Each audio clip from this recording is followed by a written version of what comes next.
20 കൊല്ലം കൊണ്ട് ഞാനുണ്ടാക്കിയ ഒരു ബന്ധത്തിൻ്റെ തീവ്രത കൊണ്ടാണ് അദ്ദേഹം പറഞ്ഞത്, ഏയ് bro, for you do what ever you want. വലിയ വലിയ കാര്യങ്ങളൊക്കെ വലിയ ചാനലുകളൊക്കെ നടത്തിയിട്ട് നമ്മൾ ചെറിയ ചെറിയ കാര്യങ്ങൾ ചെയ്തു പോയാൽ മതി സൈഡിൽ കൂടെ. ഞാൻ പറഞ്ഞില്ലേ, ഓരോരുത്തരും ഓരോ സ്വഭാവമല്ലടാ. ഇങ്ങോട്ട് വാങ്ങുന്നതല്ല സ്നേഹം, അങ്ങോട്ട് നൽകുന്നതാണ് സ്നേഹം. അങ്ങോട്ടൊന്നും പ്രതീക്ഷിക്കുന്നതേ നമ്മൾ നമ്മളെ കൊണ്ട് ചെയ്യുന്ന കർമ്മങ്ങളൊക്കെ ചെയ്തു പോവുക, അതാണ് ഇമ്പോർട്ടൻറ്റ്. എനിക്കെല്ലാം ബിസിനസ് തന്നെയാണ്. നമ്മളോടൊപ്പം നമ്മൾ ഒരാളേക്കും കൂടി ആഹാരം കൊടുക്കാൻ പറ്റിയാൽ ആ കിട്ടുന്ന പുണ്യത്തിനപ്പുറത്ത് വേറൊന്നുമില്ല. നിങ്ങൾ റെസ്പെക്റ്റ് വേണ്ട, കല്ല് വെച്ചെറിയാതിരുന്നാൽ മതി. എനിക്ക് വലിയ ആഗ്രഹമാണ് ഷൈൻ നിഗത്തെ വെച്ച് ഇനി ഒരു പടം ചെയ്യണമെന്ന്. ഞാൻ അവനെ ഒന്ന് വിളിക്കാൻ പോവുക. ഈ നോമ്പൊക്കെ കഴിഞ്ഞിട്ട് ഞാൻ അവനെ വിളിക്കും.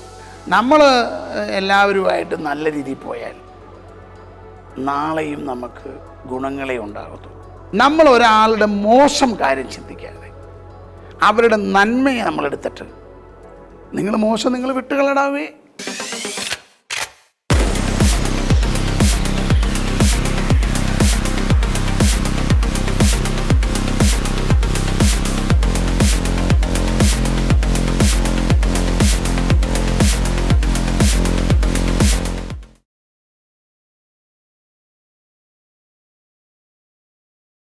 എപ്പോഴും സഹായ മനസ്സുള്ള ഒരു വ്യക്തിയാണ്. ഇപ്പോൾ ലാഭം ഇല്ലാണ്ടെയും എല്ലാവർക്കും ശമ്പളം കൊടുക്കണം. അത് അധികം ആരും ചെയ്യാറില്ല, അങ്ങനെ ചെയ്യാറുമില്ല. ഇതുപോലെ തന്നെയാണ് കൊറോണ ടൈമിൽ രോമാഞ്ചം സിനിമ പെട്ടിയിൽ പോയ സിനിമയായിരുന്നു. ആ ഷൂട്ട് പകുതിയിൽ നിന്ന സിനിമയായിരുന്നു. അന്ന് കൊറോണ ആയതും കൊണ്ടും ആ സ്ക്രിപ്റ്റ് വായിച്ച എല്ലാ പ്രൊഡ്യൂസറും അത് തള്ളിക്കളഞ്ഞ ഒരു സിനിമയായിരുന്നു. അത് പേഴ്സണലി എനിക്ക് ആ സിനിമ അത്ര ബോധിച്ചതല്ല. ഞാൻ പലപ്പോഴും ശ്രദ്ധിച്ചിട്ടുണ്ട്, ഞാനൊരു പ്രൊഡ്യൂസർ ആവുകയാണെങ്കിൽ, ആവുമെന്ന് എനിക്കറിയില്ല, ഇങ്ങനൊരു സിനിമ എനിക്ക് പേഴ്സണലി ചെയ്യില്ല. പക്ഷെ അത് ചെയ്ത് വിജയിപ്പിച്ച ഒരു വ്യക്തിയാണ് ജോബി സാറ്.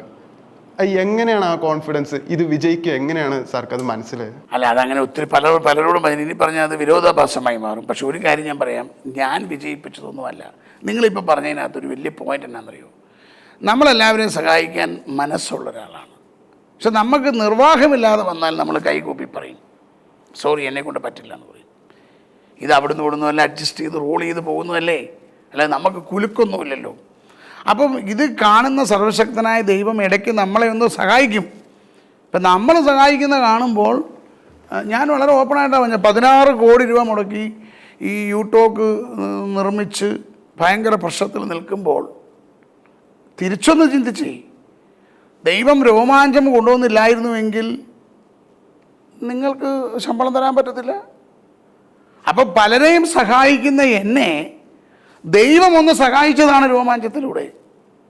അതുകൊണ്ടാണ് മറ്റൊരാൾക്കും ഇഷ്ടപ്പെടാഞ്ഞ സിനിമ എനിക്കിഷ്ടപ്പെടുകയും, മറ്റൊരാൾക്കും വിൽക്കാൻ പറ്റാവുന്ന സിനിമ ഞാൻ വിൽക്കുകയും, മറ്റൊരാൾ ആരും ഉപയോഗിക്കാഞ്ഞ ആ സാധനത്തിൻ്റെ ഇപ്പോൾ വള്ളിക്കെട്ടെല്ലാം ഞാൻ തീർത്ത് സഞ്ജയ് വാദ്വ എന്ന് പറയുന്ന ഒരു വലിയ മനുഷ്യനുണ്ട്. അയാൾ തല പോയാവത്തേന്ന് പിടിപിടിയിലായിരുന്നു. 20 കൊല്ലം കൊണ്ട് ഞാനുണ്ടാക്കിയ ഒരു ബന്ധത്തിൻ്റെ തീവ്രത കൊണ്ടാണ് അദ്ദേഹം പറഞ്ഞത്, ഏയ് bro, for you do what ever you want. അപ്പം അത് ദൈവത്തിൻ്റെ ഒരു ഇടപെടലാണ്. അപ്പം എന്ന് പറഞ്ഞതുപോലെ കാലാകാലങ്ങളിൽ നമ്മൾ ചെയ്യുന്ന പ്രവൃത്തിക്ക് തിരിച്ച് ദൈവം ചെയ്യുന്ന പ്രവൃത്തികൾ കൊണ്ടാണ് താങ്കൾക്ക് ശമ്പളം തരാൻ പറ്റുന്നത്. പിന്നെ പ്രതീക്ഷ, നടക്കുകയില്ലാത്ത കാര്യങ്ങൾ നടക്കുമെന്നുള്ള വിശ്വാസമാണല്ലോ, പ്രതീക്ഷയാണല്ലോ വിശ്വാസം. അപ്പം ഞാനും വിശ്വസിക്കുകയാണ്, ഒരിക്കൽ യൂടോക്ക് എന്തായാലും തുടങ്ങിപ്പോയി നല്ല ഇതൊക്കെ. ഇന്നലെ ആരാൻ്റെ ഇവിടെ വന്നപ്പം പറഞ്ഞൊരു കേസ്, എന്നാ ലോഗോയാ നിങ്ങളുടെ ടാഗ് ലൈൻ നല്ലതാണ്.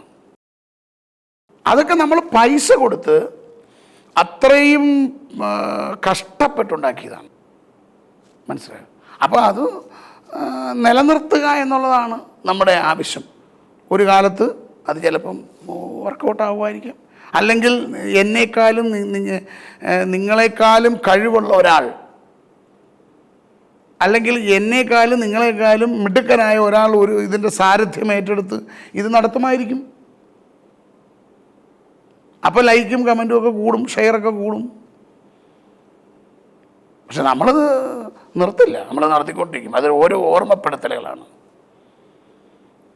ഇതുള്ളിടത്തോളം കാലം ഇതൊരു ഓർമ്മപ്പെടുത്തലുകളാണ്. യൂടോക്കിലൂടെ സാറ് മുന്നോട്ട് വെക്കുന്ന മാധ്യമ സംസ്കാരം എന്തായിരിക്കും? അതേപോലെ തന്നെ ഈ യൂടോക്ക് എന്ന് പറയുന്ന സാധാരണക്കാരുടെ ശബ്ദം എന്നാണ് അറിയപ്പെടുന്നത്. അപ്പോൾ ഈ ഒരു കാര്യമാണോ ഈ മാധ്യമ സ്ഥാപനം മുൻഗണന നൽകുന്നത്, അതോ സിനിമാ വിശേഷങ്ങൾക്കൊക്കെ ആണോ? അങ്ങനെയൊന്നുമല്ല. ഇത് ഞാൻ പറഞ്ഞത് തുടങ്ങാനുള്ള സാഹചര്യം ഞാൻ പറഞ്ഞു, ഒരാളെ സഹായിക്കാൻ പോയതാണ്. പിന്നെ ഇതിപ്പോൾ നമുക്ക് നമ്മുടെ സിനിമയുമായി ബന്ധപ്പെട്ട് നിൽക്കുന്നതുകൊണ്ട് നമുക്ക് സിനിമ ഇൻ്റർവ്യൂസ് മാത്രം ചെയ്താൽ മതി. ലോകത്തിലെ ആളുകൾക്ക് ഏറ്റവും ഇഷ്ടമുള്ളത് സിനിമാ വിശേഷങ്ങൾ അറിയാനാണ്. നിങ്ങളെപ്പോഴും ബുദ്ധിപരമായിട്ട് ചെയ്താൽ സിനിമാ മംഗളം, നാന, വെള്ളി നക്ഷത്രം ഇങ്ങനെയൊക്കെയുള്ള മാസികകളുണ്ടായിരുന്നു. അത് അന്ന് അച്ചടി പുസ്തകമായിരുന്നെങ്കിൽ അതിനകത്തുള്ള കണ്ടൻറ്റുകൾ എന്താണെന്ന് മനസ്സിലായി അതേ സാധനത്തിൽ നിങ്ങൾ വിഷ്വലി വീഡിയോ കണ്ടൻറ്റുകൾ ഇവിടെ ഇട്ടാൽ ഇതെല്ലാം വൃത്തിയായിട്ട് നടന്നു നോക്കോളും. വലിയ വലിയ കാര്യങ്ങളൊക്കെ വലിയ ചാനലുകളൊക്കെ നടത്തിയിട്ട് നമ്മൾ ചെറിയ ചെറിയ കാര്യങ്ങൾ ചെയ്തു പോയാൽ മതി സൈഡിൽ കൂടെ. പിന്നെ അതിനേക്കാളുപരി ഇത്രയും പേർക്ക് തൊഴിൽ കൊടുക്കാൻ പറ്റിയില്ലേ? അതൊരു സുഖമല്ലേ? അതൊരു രസമല്ലേ? ഇത്രയും സഹോദരന്മാർ നമുക്ക് വന്നിട്ടില്ലേ? മനസ്സിലായോ? I have a brothers from every district right now. I have a sisters from every district. Very good അല്ലേ? അല്ലേ? 24 മണിക്കൂറും പ്രാർത്ഥിക്കുമല്ലേ? ഇപ്പം നോമ്പെടുത്തുകൾ പ്രാർത്ഥിച്ചുകൊണ്ടിരിക്കുക. അപ്പം അതുകൊണ്ട് അതല്ലേ നമുക്ക് വേണ്ടത്. ഇപ്പോൾ എല്ലാവരെയും സഹായിക്കണമെന്ന് ജോബി സാറ് പറഞ്ഞിട്ടുണ്ടായിരുന്നു. എല്ലാവർക്കും താമസവും കൊടുക്കുന്നുണ്ട്, ഭക്ഷണവും കൊടുക്കുന്നുണ്ട്. പക്ഷേ കാറ് മേടിച്ചു തരാൻ പറ്റത്തില്ല. മിക്കവരും ഉണ്ട ചോറിന് നന്ദി കാണിക്കാറില്ല. അത് പലപ്പോഴും ജോബി സാർക്ക് മനസ്സിലാവുന്നുണ്ട് എന്നുള്ളതും എനിക്ക് പേഴ്സണലി മനസ്സിലായിട്ടുണ്ട്. എന്തും കൊണ്ടാണ് ഇവരിങ്ങനെ ചെയ്യുന്നതെന്ന് എപ്പോഴെങ്കിലും ചിന്തിച്ചിട്ടുണ്ടോ? അതിപ്പം ഞാൻ പറഞ്ഞില്ലേ, ഓരോരുത്തരും ഓരോ സ്വഭാവമല്ലടാ. നമ്മൾ ഈ അങ്ങോട്ട് നൽകുന്നതല്ല, ഇങ്ങോട്ട് വാങ്ങുന്നതല്ല സ്നേഹം, അങ്ങോട്ട് നൽകുന്നതാണ് സ്നേഹം. ഇപ്പം ഞാൻ പറഞ്ഞില്ല, മിനിഞ്ഞാന്ന് ഇവിടെ ഒരാൾ വന്നു, പേര് പറയുന്നില്ല. അദ്ദേഹത്തിൻ്റെ കൂടെ മഞ്ജു എന്ന് പറയുന്നൊരു പെൺകുട്ടി ഇങ്ങനെ വാലേ നടക്കുന്ന കണ്ടു. ആ മഞ്ജു ആണ് ആ സ്ഥാപനം കൊണ്ടു നടക്കുന്നതെന്ന് വേണേൽ പറയാം. അങ്ങനെ ഒരാൾ ഒരു സുപ്രഭാതത്തിൽ എല്ലായിടത്തും വരും. ഇപ്പം സുവിത്ത് എന്നാ കുഴപ്പമിരിക്കുന്നത്? സുവിത്തിന് തിന്ന ചോറിന് നന്ദിയുണ്ടോ? ഉണ്ടോ? പോരെ, ഒരാൾ മതിടാ. അതൊന്നും നമ്മൾ അങ്ങോട്ടൊന്നും പ്രതീക്ഷിക്കണ്ടേ. നമ്മൾ നമ്മളെ കൊണ്ട് ചെയ്യുന്ന കർമ്മങ്ങളൊക്കെ ചെയ്തു പോവുക, അതാണ് ഇമ്പോർട്ടൻറ്റ്. പലപ്പോഴും മാധ്യമപ്രവർത്തകരാണ് ബിസിനസ് മേഖലയിലേക്ക് കടന്നു വരുന്നത്. ഇവിടെ സാറ് ബിസിനസ്സുകാരനും പ്രൊഡ്യൂസറും എന്ന നിലയിലുള്ള ഒരാൾ മാധ്യമരംഗത്തേക്ക് പോയപ്പം എന്തൊക്കെ വെല്ലുവിളികളാണ് ഫേസ് ചെയ്തിട്ടുള്ളത്? നമുക്കങ്ങനെ വെല്ലുവിളിയൊന്നുമില്ല. മാധ്യമരംഗത്തേക്ക് വിളിച്ചു കൊണ്ടുപോയതാണെന്ന് പറഞ്ഞല്ലോ. നമുക്കങ്ങനെ, എനിക്കെല്ലാം ബിസിനസ് തന്നെയാണ്, അല്ലാതെ വേറെ ഒന്നും എനിക്കില്ല. നമുക്കിത്രയേ ഉള്ളൂ. നമുക്ക് അരി മേടിക്കണം. നമ്മുടെ സ്വപ്നങ്ങൾക്ക് തടസ്സങ്ങളായി അല്ലെങ്കിൽ നമുക്ക് ഒരു ഇൻകം എന്ന് പറയുന്നത് ഒരു 8 കാലുകൾ പോലെയാണ്. 8 സ്പൈഡർ വിങ്സ് എന്നൊക്കെ പറയല്ലേ എന്ന് പറഞ്ഞ പല സ്ഥലത്തു നിന്ന് നമുക്ക് വരുമ്പം ഒരു സ്ഥലത്തു നിന്ന് കുറവ് വന്നാൽ അടുത്ത സ്ഥലത്ത് നിന്ന് നമുക്കിത് ഓടിപ്പോയാൽ മതി. മനസ്സിലായോ? നമുക്കിത് അല്ലാതെ ഇപ്പം ഈ തൊഴിൽ സൃഷ്ടിക്കുക എന്ന് പറയുന്നത് ചെറിയ കാര്യമൊന്നുമല്ല. നമ്മളോടൊപ്പം നമ്മൾ ഒരാളേക്കും കൂടി ആഹാരം കൊടുക്കാൻ പറ്റിയാൽ ആ കിട്ടുന്ന പുണ്യത്തിനപ്പുറത്ത് വേറൊന്നുമില്ല. മനസ്സിലായോ? അല്ല നമ്മൾ തന്നെ എന്നും ജ്യൂസും അവക്കാഡോ ജ്യൂസൊക്കെ കുടിച്ച് സെറ്റായി ജീവിച്ചിട്ട് മറ്റവൻ പൈപ്പ് വെള്ളം കുടിക്കുന്നതിനകത്ത് കഥയൊന്നുമില്ല. അപ്പോൾ ഇനിയും ഇതുപോലുള്ള പ്രസ്ഥാനങ്ങൾ ആളുകളെ ചെയ്യാം. ഇപ്പം നമ്മളുടെ തിയേറ്ററിൽ 45 പേരുണ്ട്. കേരളത്തിൽ ഒരു തിയേറ്ററിലും 45 സ്റ്റാഫില്ല. നമുക്ക് PRO വരെയുണ്ട്. അതെന്തിനാണ്? അവിടെ വീൽ ചെയറിൽ നമ്മുടെ സ്റ്റാഫാണ് ഉന്തിക്കൊണ്ട് പോകുന്നത്. വീൽ ചെയറിൽ സിനിമ കാണാൻ വരുന്നവരെ നമ്മളുടെ സ്റ്റാഫ് വണ്ടിയെ നിറക്കി കൊണ്ടുപോകുന്നുണ്ട്. അത് നമ്മൾ പറഞ്ഞിരിക്കുകയാണ് അങ്ങനെ ചെയ്യണം. ഈ 45 പേരുടെ ആവശ്യമില്ല ഒരു മൾട്ടിപ്ലക്സ് ഓടിച്ചുകൊണ്ട് പോകാൻ. പക്ഷെ ക്ലീനിങ്ങിൻ്റെ കാര്യത്തിലായാലും എല്ലാം അത് ലാഭം ഇച്ചിരി കുറഞ്ഞോട്ടെ, സർവീസ് മുഖ്യം ബിഗിലേ എന്നാണ് പറയുന്നത്. അപ്പം അതുകൊണ്ട് ഞാൻ അങ്ങനെ ചിന്തിക്കുന്ന ഒരാളാണ്. ഓക്കെ, ഒരു സിറ്റുവേഷൻ പറയാം. ഒരു പണ്ട് കൊറോണ ടൈമിൽ ഒരു സിനിമ ഷൂട്ട് ചെയ്തിട്ടുണ്ടായിരുന്നു ഐഫോണിൽ.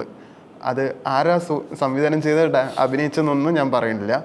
ആ സിനിമ എടുക്കാൻ കാരണം കൊറോണയ്ക്ക് വീട്ടിലിരിക്കുന്ന സിനിമാ പ്രവർത്തകർ, അതായത് ലൈറ്റ്, യൂണിറ്റ്, അങ്ങനെ കുറേ ഇത് ഉണ്ടല്ലോ, അവർക്കൊക്കെ ഇപ്പോൾ എന്തായാലും ചിലവിനില്ല, അതും കൊണ്ട് ഇതിന്ന് കിട്ടുന്ന ലാഭം എന്തായാലും അതിൽ കൊടുക്കുമെന്ന് പറഞ്ഞിട്ടുണ്ടായിരുന്നു അതിലത്തെ പ്രൊഡ്യൂസറും സംവിധായകനും നടനും.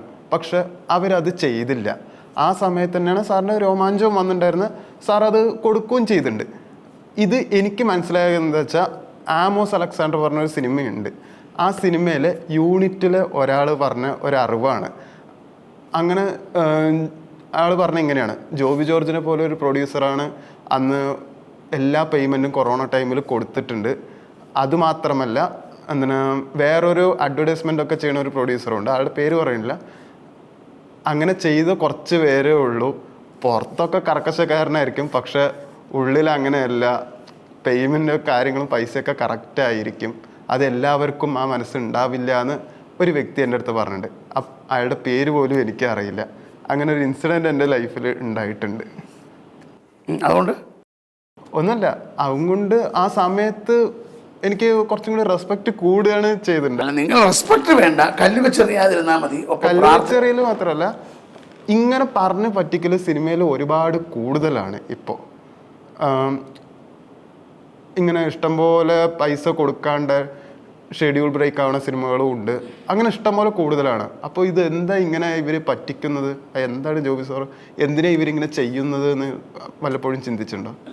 അതൊക്കെ ആവശ്യമില്ലാത്ത കാര്യങ്ങളൊക്കെ ചിന്തിച്ചിട്ട് നമ്മളെന്തിനും നമ്മുടെ സമയം കളണം എന്ന് തോന്നുന്നതാണ് മോനെ ഇതിനകത്ത് സംഭവം. എന്നാ ശരി, ഇപ്പോൾ നിതിൻ രഞ്ജി പണിക്കർ എന്ന് പറയുന്ന രഞ്ജി പണിക്കരുടെ മകനും ഞാനുമായിട്ട് 2 പടം ചെയ്തു. ജയസൂര്യയായിട്ട് ഇപ്പം ഞാൻ 2ാമത്തെ സിനിമ ചെയ്യാൻ പോവുകയാണ്. മമ്മൂക്കയായിട്ട് 5 സിനിമ ചെയ്തു. മനസ്സിലായോ? എനിക്ക് വലിയ ആഗ്രഹമാണ് ഷൈൻ നിഗത്തെ വെച്ച് ഇനി ഒരു പടം ചെയ്യണമെന്ന്. ഞാൻ അവനെ ഒന്ന് വിളിക്കാൻ പോവുക. ഈ നോമ്പൊക്കെ കഴിഞ്ഞിട്ട് ഞാൻ അവനെ വിളിക്കും. ഞാൻ അവനെ നേരിട്ട്, മോനെ നമുക്കൊരു സിനിമ ചെയ്യണം. ഞാൻ അവനെ നേരിട്ട് വിളിക്കും. അവൻ സമ്മതിച്ചാൽ ഞാൻ ബ്രില്യൻ്റ് ആക്ടറാണ് അവൻ, നല്ല ഡാൻസറാണ്.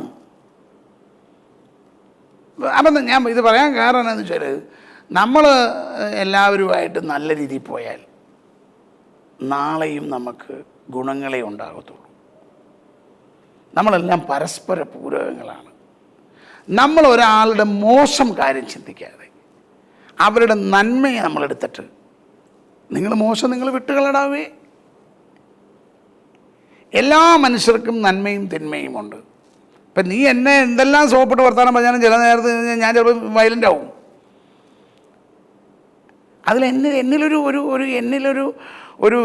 വേറൊരു മനുഷ്യനുണ്ട്. നമ്മുടെ സാഹചര്യങ്ങളുടെ സമ്മർദ്ദമാണ് നമ്മളെ പലരാണ്. ഇനി ഞാൻ ഓർത്തിട്ടുള്ള എല്ലാവർക്കും ലേറ്റ് ആയാലും കാശ് കൊടുക്കണം എന്നാഗ്രഹിക്കുന്ന ഒരാളാണ് ഞാൻ. ലേറ്റ് ആയാലും, ഇപ്പം നമുക്ക് എല്ലാ ദിവസവും നമുക്ക് പൈസ നമ്മുടെ കിട്ടണം നിർബന്ധമുണ്ടോ? ഇപ്പം നമ്മൾ ഭയങ്കര ടൈറ്റിലാണ് നിൽക്കുന്നത്. അപ്പം നമുക്ക് നാളെ എന്തെങ്കിലും രീതി പൈസ വരുമ്പോൾ നമ്മൾ കൊടുക്കും. പിന്നെ നീ പറഞ്ഞപ്പോൾ സിനിമയാണെന്ന് എനിക്കറിയാം, മഹേഷ് നാരായണൻ്റെ പട ഫഹദ് ഫാസിൽ അഭിനയിച്ച സിനിമയാണ്. അതും ഞാനുമായിട്ട് ചെറിയ ബന്ധങ്ങളൊക്കെ ഉണ്ട്. അതെന്താണെന്ന് ഞാൻ പറയുന്നില്ല, അതെനിക്കറിയാവുന്ന പടമാണ്. ആ പടം സീ യു സൂൺ ആണെന്ന് തോന്നണം. അതല്ലേ അതിനെന്തിനാണ് അവിടെ പേര് പറയുന്നതിന്, കാര്യം പറയുന്നതിനാണ് തെറ്റിരിക്കുന്നത്. അവരൊക്കെ നല്ല മഹേഷിൻ്റെ പടം എനിക്ക് ഭയങ്കര ആഗ്രഹമാണ്. മഹേഷാണ് എൻ്റെ അബ്രഹാമിൻ്റെ സന്തതികൾ എഡിറ്റ് ചെയ്തത്. മഹേഷ് നാരായണൻ ഈ വൈക്കത്തുള്ള ആളാണ്, ഭയങ്കര ബ്രില്യൻ്റ് ആളാണ്. നിങ്ങൾ എഴുതി വെച്ചോ, ഇപ്പോൾ ഉടനെ വരും. ഞാൻ കേട്ട സ്ക്രിപ്റ്റാണ്. ഇപ്പം പഴയ ആ ഭയങ്കര ഹൈയിൽ എനിക്ക് പറയാൻ പറ്റത്തില്ല, കാരണം നമ്മുടെ ഒരു ജഡ്ജ്മെൻറ്റ് ഇച്ചിരി മാറിക്കിടക്കുന്നതുകൊണ്ട്. പക്ഷേ ഞാൻ ഇപ്പോഴും പറയുന്നു, ഞാൻ കേട്ട രീതിയിൽ ആ സിനിമ എടുത്തു വെച്ചിട്ടുണ്ടെങ്കിൽ, പെട്രിയോട്ടിൻ്റെ കാര്യമാണ് ഞാൻ പറയുന്നത്. അത് ഗുഡ്വില്ലാണ് ആദ്യം വന്ന് കഥ പറഞ്ഞത്. എനിക്ക് പഠിക്കണമെന്ന് ആഗ്രഹം ഉണ്ടായിരുന്നു, പക്ഷേ 200 കോടി മുടക്കാനുള്ള കപ്പാസിറ്റി എനിക്കില്ലാത്തതുകൊണ്ട് ചെയ്തില്ലെന്നേ ഉള്ളൂ. മനസ്സിലായോ? ആ സിനിമ ഞാൻ പറഞ്ഞ രീതിയിൽ എടുത്തിട്ടുണ്ടെങ്കിൽ ആ സിനിമ ഭീകര ഹിറ്റ് സിനിമയായിരിക്കും. തിയേറ്ററിലേക്ക് ആളുകളെ ഇങ്ങനെ, ഇപ്പം നമ്മൾ തിയേറ്റർ ഓണർ ആയതുകൊണ്ട് നമുക്ക് വിഷമം അറിയാം. തിയേറ്ററിലേക്ക് ഇങ്ങനെ തേനീച്ചക്കൂട്ടത്തിലേക്ക് തേൻ വരുന്ന പോലെ ആളുകൾ വരുന്ന ഒരു സിനിമയായിരിക്കും അത്. മഹേഷൊക്കെ നമ്മൾ ചിന്തിക്കാവുന്നതിന് അപ്പുറത്ത് ബ്രില്യൻ. മഹേഷിൻ്റെ ഒരു പ്രത്യേകത, മഹേഷ് ചെറിയ സൗകര്യങ്ങൾ കൊണ്ട് വലിയ അത്ഭുതങ്ങൾ സൃഷ്ടിക്കുന്ന ഒരാളാണ്. പിന്നെ പുള്ളി ഇങ്ങനെ നടക്കുന്ന സ്ഥിതി ഇങ്ങനെ വന്ന് ഇങ്ങനെ ഇപ്പുറം നോക്കി കെട്ടിപ്പിടിക്കുന്നു. ഒരു സ്പാർക്കുള്ള മനുഷ്യനാണ്. അവരെയൊന്നും നമ്മളുമായിട്ട് കമ്പയർ ചെയ്യേണ്ട കാര്യമില്ല. മനസ്സിലായോ? അപ്പം നമുക്ക് ഇതൊക്കെ ചെയ്യാൻ പറ്റട്ടെ. നിൻ്റെ റെസ്പെക്റ്റ് പോകാതിരിക്കട്ടെ. നിനക്ക് നന്ദി കാണിക്കാൻ ഇനിയും അവസരങ്ങളുണ്ടാകട്ടെ. നല്ല നല്ല വീഡിയോകൾ നീ ചെയ്യും. സിനിമാ മേഖലയിൽ എല്ലാവരോടും നല്ല രീതിയിൽ സൗഹൃദം വെച്ച് പുലർത്തുന്ന ആളാണല്ലോ സാറ്. അപ്പോൾ ഈ ഗുഡ്വില്ലിൻ്റെ പ്രൊഡക്ഷനെ അത് എങ്ങനെയെങ്കിലും സുഗമമാക്കാറുണ്ടോ ആ സൗഹൃദങ്ങൾ? പിന്നെന്താ, ബന്ധങ്ങളുള്ളത് കൊണ്ടല്ലേ നമുക്ക് അവരോട് പോയി നമ്മളെ സഹായിക്കണം, അല്ലെങ്കിൽ നമുക്ക് ആ ബന്ധങ്ങളുള്ളത് കൊണ്ടാണ് നല്ല പ്രൊജക്റ്റുകൾ നമ്മളെ തേടി വരുന്നത്. എനിക്ക് സിനിമയിലുള്ള എല്ലാവരുമായിട്ട് നല്ല ബന്ധങ്ങൾ. ഇപ്പം ഞാനൊരു ഉദാഹരണം പറയാം, പേര് പറയത്തില്ല. ഒരു ആർട്ട് ഡയറക്ടറുണ്ട്, എനിക്ക് അദ്ദേഹത്തിനെ ഭയങ്കര ഇഷ്ടമാണ്. ആ ആർട്ട് ഡയറക്ടർ എൻ്റെ ഒരു സിനിമ ചെയ്തു. ആർട്ട് ഡിപ്പാർട്ട്മെൻറ്റ് ഭീകര അപ്രിസിയേഷൻ കിട്ടി. അദ്ദേഹം അടുത്തൊരു സിനിമ ചെയ്തു, അതിനും ഭീകര അഭിപ്രായം കിട്ടി.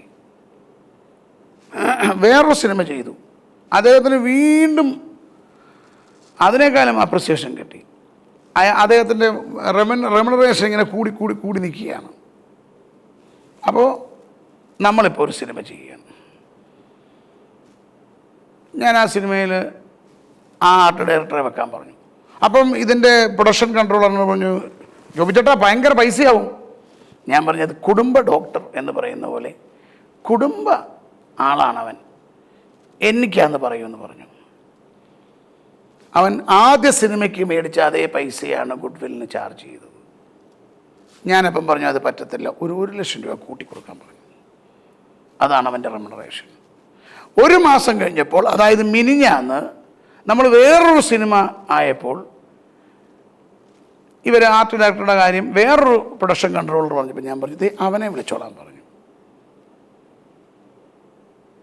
അപ്പോൾ അവൻ എന്നോട് വിളിച്ചിട്ട് പറയുകയാണ്, ചേട്ടാ ഞാൻ ഏപ്രിൽ വരെ എനിക്കൊരു സിനിമയുണ്ട്, മെയ്യിലായി തുടങ്ങത്തുള്ളൂ, മെയ് കഴിഞ്ഞ് ഞാൻ ചെയ്തോളാം. അപ്പോൾ ഞാൻ പറഞ്ഞു ഒരു കുഴപ്പമില്ല മോനെ, നീ അത് മെയ് വന്ന് ജോയിൻ ചെയ്താൽ മതി. അപ്പോൾ അവൻ എന്നോട് പറഞ്ഞു കഴിഞ്ഞാൽ ഇനി 1,00,000 കൂട്ടണ്ട കേട്ടോ ചേട്ടാ, അത് തന്നെ മതി എന്ന് പറഞ്ഞു. അത് ഈ സൗഹൃദമുള്ളത് കൊണ്ടാണ്. എടാ എന്നെ ഈ പുറമേ ആളുകളൊക്കെ മാറ്റി നിർത്തിയാലും എന്നെ എല്ലാവർക്കും ഇഷ്ടമാണ്. അതുകൊണ്ടാണ് ഗുഡ്വില്ലിൽ നിൽക്കുന്നത്. എന്നോടൊക്കെ ആളുകൾക്കൊക്കെ എന്നോട് സ്നേഹമൊക്കെ ഉണ്ട്, ഒരു സഹതാപമൊക്കെ ഉണ്ട്. അത് ചിലപ്പം ഇതൊക്കെ ഇങ്ങനെ നടത്തിക്കൊണ്ട് പോകുന്നതുകൊണ്ടായിരിക്കും ഇത്രയും ആൾക്കാർ. 100-300 പേരില്ലടാ, ഇവരെല്ലാം കൊണ്ട് നടക്കണ്ടേ. ഇന്ന് എന്നായിരുന്നു ബ്രേക്ക്ഫാസ്റ്റ്? കഴിക്കാൻ പോയിട്ടില്ല. ഉണ്ടോ? അവിടെ ഉണ്ട്, പോയാൽ എപ്പോഴും ഉണ്ട് അവിടെ. ഗുഡ്വിൽ എന്താ മോഹൻലാൽ സിനിമകളൊന്നും ചെയ്യാത്തത്? അതിൻ്റെ റീസൺ എന്താ? ഒരു റീസണും ഇല്ല, അങ്ങനെ ഒരു നല്ല സിനിമ വരാത്തത് കൊണ്ടാണ്. ലാലേട്ടൻ്റെ സിനിമ ചെയ്യാൻ ഈ ലോകത്തിൽ ആർക്കാ താല്പര്യമില്ലാത്ത. ഞാൻ ആൻ്റണി ചേട്ടനോട് പറഞ്ഞിട്ടുണ്ട്. ആൻ്റണി ചേട്ടൻ ഡയറി എഴുതി വെച്ചിരിക്കുന്ന ആദ്യ ലിസ്റ്റുകളിൽ ഒരാൾ ഗുഡ്വിൽ എൻ്റർടൈൻമെൻറ്റ്സ് ആണെന്നാണ് എനിക്ക് തോന്നുന്നത്. പിന്നെ ഞാനും ലാലേട്ടനുമായിട്ട് ഭയങ്കര അടുപ്പമാണ്. ഞങ്ങൾ അവരുടെ എല്ലാ കുടുംബ പരിപാടിക്കും എന്നെ വിളിക്കാറുള്ളതല്ലേ. ഇപ്പം മോൻ്റെ ആദി എന്ന് പറഞ്ഞ പടം എന്നെ ക്ഷണിച്ചിട്ടുണ്ടായിരുന്നു.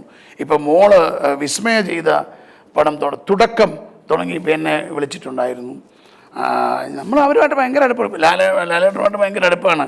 ഈ സിനിമ സംഭവിക്കുന്നതാണ്, ഈ നല്ല കഥയും നല്ല സാധനവും ഒക്കെ ഇണങ്ങി വന്നാലേ ഉള്ളൂ നമുക്കൊരു സിനിമ ഉണ്ടാകുകയുള്ളൂ. പിന്നെ ഒരു സിനിമ കമ്പനി എന്ന നിലയിൽ നമുക്ക് എല്ലാ ആർട്ടിസ്റ്റിൻ്റെയും സിനിമകൾ നമ്മുടെ ഷോക്കേസിൽ വരുമ്പോഴാണ് അത് പൂർണ്ണത വരുള്ളൂ. ഇപ്പം ലാലേട്ടൻ്റെ സിനിമയും കൂടെ നമുക്ക് ശരിക്കും വേണം. നിങ്ങൾ ചോദിച്ചത് കറക്റ്റാണ്. ലാലേട്ടൻ്റെ സിനിമ ഉടനെ ഉണ്ടാകും. പലതരത്തിലുള്ള ചർച്ചകൾ നടക്കുന്നുണ്ട്. ലാലേട്ടൻ ഡേറ്റ് കൊടുത്തിട്ടുള്ള ഒരാൾ സാമ്പത്തികമായി ബുദ്ധിമുട്ടുള്ളതുകൊണ്ട് അതിനകത്ത് കൂടാവോ എന്ന് ചോദിക്കുന്നുണ്ട്. ലാലേട്ടൻ്റെ സിനിമ നടന്നുകൊണ്ടിരിക്കുന്ന ഒരു സിനിമയ്ക്ക് നമ്മൾ ഫിനാൻസ് ചെയ്തിട്ടുള്ളത് കൊണ്ട് അതുമായിട്ട് അസോസിയേറ്റ് ചെയ്യാൻ പറ്റുമോ എന്ന് ചിന്തിക്കുന്നുണ്ട്. പിന്നെ ആൻ്റണി ചേട്ടനോട് കീപ്പ് ഓൺ ട്രൈ ചെയ്ത് പറയുന്നുണ്ട്. ആൻ്റണി ചേട്ടൻ ഒരു പടം ഉണ്ടാക്കി തരാൻ പറയുന്നുണ്ട്. അപ്പോൾ അങ്ങനെ പല ഈ വിദൂര ഭാവിയിൽ അത് സംഭവിക്കാതെ അവിടെ പോകാൻ നമ്മളിവിടെ ഉണ്ടെങ്കിൽ നമ്മളത് ചെയ്തിരിക്കും, ഒരു സംശയം വേണ്ട. അപ്പോൾ അതുകൊണ്ട് Goodwill Entertainments produced by Goodwill Entertainments act by Lalettan എന്ന് പറയുന്നൊരു സിനിമ ഉണ്ടാവും, ഒരു സംശയം വേണ്ട. ഓക്കെ, കൂടുതലും മമ്മൂക്ക സിനിമകളാണ് ഗുഡ്വിൽ എൻ്റർടൈൻമെൻറ്റ്സ് സാർ പ്രൊഡ്യൂസ് ചെയ്തിരിക്കുന്നത്. മമ്മൂക്ക പറഞ്ഞ അവിടെ ഒരു അപ്പീലില്ല, ജോബി സാർക്ക് ഒരു അപ്പീലില്ല എന്ന് പറയാറുമുണ്ട്. മമ്മൂക്കയുടെ പടം മാത്രമല്ല, ഒരു വർഷം മുമ്പ് ഒരു ടീസർ ഇറങ്ങിയിട്ടുണ്ടായിരുന്നു ഗുഡ്വില്ലിൻ്റെ. ഫഹദ് ഫാസിൽ നായകനായിട്ട് രഞ്ജി പണിക്കർ സാറ് സംവിധാനം ചെയ്യണ ഒരു സിനിമ. അതിപ്പോൾ എവിടം വരെയായി? നായകൻ റെഡിയാണ് എപ്പോൾ അഭിനയിക്കാനും, പ്രൊഡ്യൂസർ പ്രൊഡ്യൂസ് ചെയ്യാനും ഒരുക്കമാണ്. പക്ഷേ സ്ക്രിപ്റ്റ് റൈറ്ററുടെ കഥ റെഡിയായിട്ടില്ല. അദ്ദേഹം അത് രഞ്ജിയേട്ടൻ അത് ഇങ്ങനെ പോളിഷ് ചെയ്ത് ഇരിക്കുകയാണ്. രഞ്ജിയേട്ടൻ്റെ പോയിൻ്റ് ഓഫ് വ്യൂവിൽ കറക്റ്റാണ്. രഞ്ജിയേട്ടൻ ആ കഥ ഞങ്ങളോട് അതിൻ്റെ 1 ലൈൻ പറഞ്ഞിരുന്നു. എനിക്കും ഫഹദിനും അത് ഇഷ്ടപ്പെട്ടു. ഞങ്ങൾക്ക് ഭയങ്കര ത്രില്ലടിച്ചിരിക്കുന്ന സിനിമയാണ്.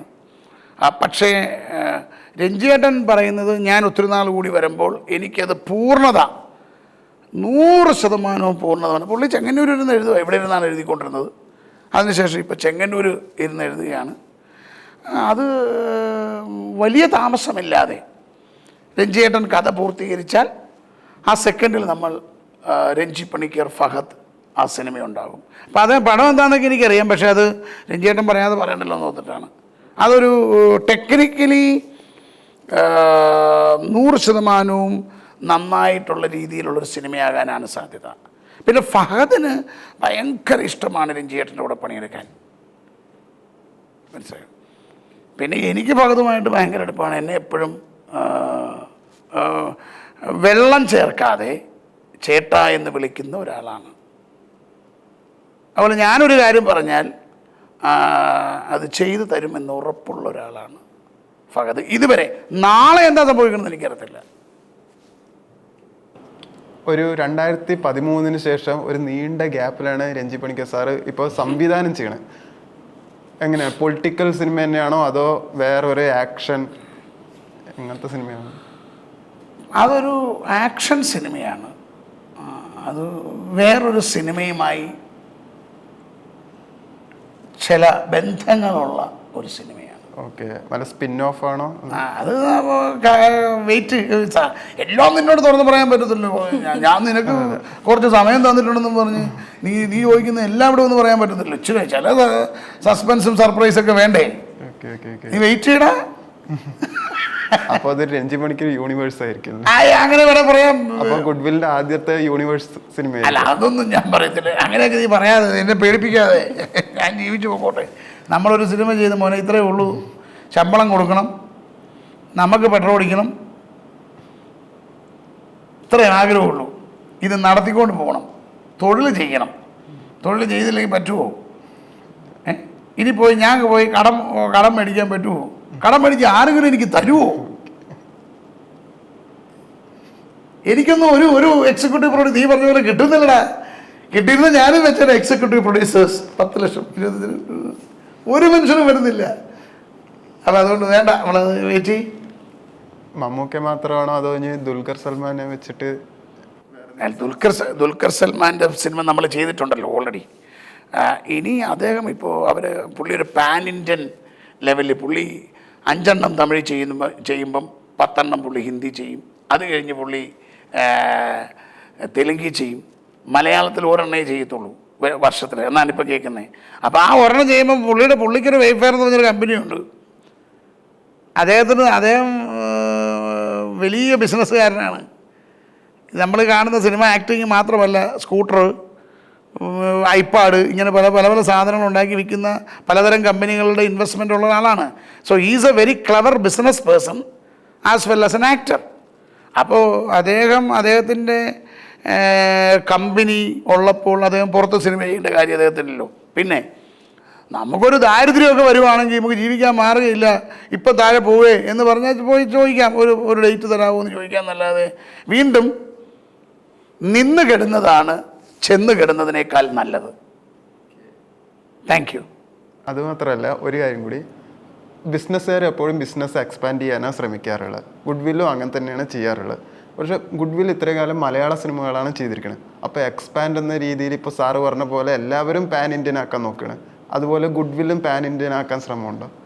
ഇങ്ങനെ നമ്മൾ ചെറിയ കമ്പനിയല്ലേ, നമ്മുടെ ഗുഡ് വില് ഇങ്ങനെ ഇപ്പം തൽക്കാലം മലയാളമൊക്കെ എടുത്ത് നമുക്കിവിടെ നിൽക്കാം.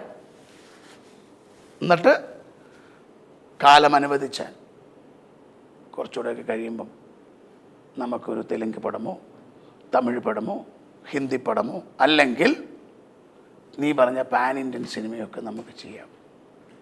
അങ്ങനെ ആലോചന ഉണ്ടായിട്ടുണ്ടോ? ആലോചന അറിയാം, എല്ലാവരും സ്വപ്നം കാണുന്ന ഒരാളല്ലേ. ഞാൻ രാത്രി കിടക്കുമ്പോൾ വിശുന്നേരമൊക്കെ സ്വപ്നം കാണാറുണ്ടോ? മനസ്സിലായോ? സ്വപ്നാടനം. അപ്പോൾ അതിനകത്ത് ഞാൻ ഷാരൂഖ് ഖാനെ കൈ പിടിച്ച് നടക്കുന്നത്, കത്രീന കൈഫയുടെ ഡാൻസൊക്കെ കളിക്കാറുണ്ട്. ശരിക്കും ജബ് തക് കെ ഹേ ജാൻ എന്ന് പറഞ്ഞ സിനിമയ്ക്ക് ലണ്ടനിലൂടെ ഇങ്ങനെ കത്രീന കൈഫ് ഓടുന്നുണ്ട്.